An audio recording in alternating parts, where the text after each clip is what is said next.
Guys, இன்னைக்கு சின்ன மருமகள் எபிசோட்ல என்ன நடந்துச்சுன்னு பார்க்கலாமா? எடுத்தோடனே ராஜாங்க ஃபேமிலியை காட்டுவாங்க. எல்லாரும் ஒன்றா உட்காந்துருப்பாங்க.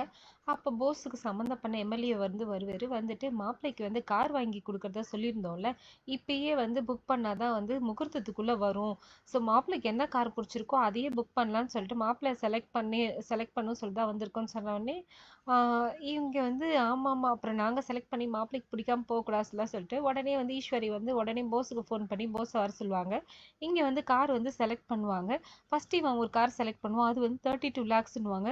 உடனே ஈஸ்வரி சொல்லுவா, டே இதை விட நல்லா பெருசாக செலக்ட் பண்ணுறானோடனே இன்னொரு கார் பார்ப்பா. அது 52 லட்சம்னு எல்லாரும் இவ்வளோ காசு காரை வாங்கி அதில் நம்ம உட்காந்துட்டு போகிறதா இல்லை வயிற்றுச்சலோடு இருக்கிறதா, எப்படி இருந்தாலும் அதை வெளியில் தானே நிறுத்த போகிறோம், இதுக்கு எதுக்கு இவ்வளோ ஆடம்பரமாக செலவு பண்ணோம் ராஜாங்கமும் பாட்டியும் சொல்லுவாங்க.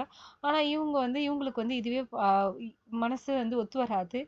நம்மளுக்கு வாங்குறதுக்கு கூட இவங்களுக்கு ஏன் வலிக்குதுன்ற மாதிரியே பார்ப்பாங்க. அதுக்கப்புறமேட்டு அவர் எம்எல்ஏவும் மாப்பிள்ளை ஆசைப்பட்டதே நாங்கள் வாங்கி தரோம், அவர் ஆசைப்பட்ட மாதிரியே இருக்கட்டும்னு சொல்லிட்டு அந்த காரையை வாங்கி தந்துடுறேன்னு சொல்லிட்டு சொல்லிடுவாங்க.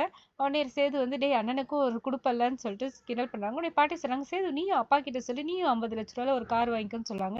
எனக்கு எதுக்கு பாட்டி, அது வெளியில தான் நிற்க போகுது, அது எதுக்கு, எனக்கு பைக்கே போகுதுன்னு சொல்றாங்க. இங்கே ஹாஸ்பிட்டலில் காலேஜில் தமிழை கட்டுவாங்க. அப்போ அவங்களோட ப்ரொஃபஸர் சொல்லுவாங்க, எல்லாரும் தமிழுக்கு அப்ரிஷியேட் பண்ணுங்க, அவன் ஃபர்ஸ்ட் கிளாஸ்ல பாஸ் பண்ணியிருக்கிறதால ரிமைனிங் இயர் ஃபீஸ் ராஜாங்க ஐயா மினிஸ்டர் ஏற்றுக்கிறதா சொல்லியிருக்காங்க.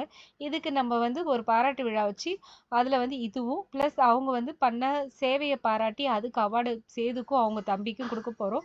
ஸ்கேன் திறப்பு விழாவும் பண்ண போகிறோம். இதுக்கு மினிஸ்டர் வரதா ஒத்துக்கிட்டாருன்னு சொல்லிட்டு அனௌன்ஸ் பண்ணுறாங்க. எல்லாரும் சந்தோஷப்படுறாங்க. இங்கே சேது பாட்டுக்கு என்ன இருக்கா, தமிழ் படிச்சுட்டு இருக்கா. படிச்சுட்டு இருக்கும்போது திடீர்னு தமிழ் எல்லாரும் வாங்க வாங்கன்னு சொல்லிட்டு குழந்தை உதைக்கிற சத்தம் கேட்குது, எனக்கு நல்லா குழந்தை மூமெண்ட் நல்லா தெரியுதுன்னு சொல்லிட்டு மலருக்கும் தனத்துக்கும் கூட்டு காமிக்கிறா. இதை சேது பார்த்துட்டு இருப்பான். பார்த்துட்டு இருந்துட்டு அவனுக்கு ஒரு மாதிரி ஆயிடும். உடனே தனத்துக்கிட்ட சொல்லுவான், தன கொஞ்சம் லைட் ஆஃப் பண்ணிடான்னு சொல்லிட்டு சொல்லுவான். லைட் ஆஃப் பண்ணதுக்கப்புறம் கொஞ்ச நேரம் ஆனும் எல்லாரும் தூங்குனதுக்கப்புறம் போயிட்டு தமிழ்கிட்ட போயிட்டு தமிழ் வயிற்றை பார்ப்பான். பார்க்கும்போது வயிறு ஆடும். உடனே இவன் தொட்டு பார்க்கலாமா வேணாமான்னு சொல்லிட்டு தொட்டு பார்ப்பான். தொட்டு பார்த்தோன்னே இவனுக்கு அழுகியாக வந்துடும். ரொம்ப ஃபீல் பண்ணுவான். ஃபீல் பண்ணி இது ஏன் புல்லுன்னு சொல்லிட்டு அப்புறமேட்டா இவளை ஏற்கனவே திட்டினதெல்லாம் நினச்சி பார்ப்பான். குடிச்சிட்டு போதையில் இவ யாருக்கிட்டேயோ நீ இவ்வளோ வாங்கிட்டு வந்திருக்கேன்னு இவன் திட்டினதெல்லாம் நினச்சி பார்த்து பயங்கரமாக ஃபீல் பண்ணி அழுவான். அழுதுட்டு அதுக்கப்புறமேட்டா குழந்தை காது வச்சு கேட்பான் ஹார்ட் பீட்டை. கேட்டவுடனே அவனுக்கு இன்னும் பயங்கர எமோஷ்னல் ஆகி பயங்கரமா அழுவான்.